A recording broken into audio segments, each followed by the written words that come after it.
Alluraiah Mysore Pak. Pan పెట్టుకుని నెయ్యి వేసి కరిగాక అందులో శనగపిండి వేసి బాగా కలిపి పక్కన పెట్టుకోవాలి. తరువాత కడాయి పెట్టుకుని పంచదార నీళ్లు పోసుకుని తీగపాకం రానివ్వాలి.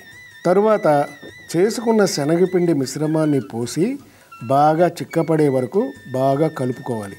అది చిక్కపడ్డాక చివరిగా అందులో నెయ్యి వేసి కలిపి ఒక ప్లేట్లోకి తీసుకోవాలి. అది బాగా ఆరిన తర్వాత ముక్కలుగా కట్ చేసుకుంటే అల్లూరయ్య మైసూర్ పాక్ రెడీ. ఇప్పుడు యూట్యూబ్లో ఈటీవీ అభిరుచి ఛానల్ ఉంటుంది, దాన్ని సబ్స్క్రైబ్ చేసుకోండి.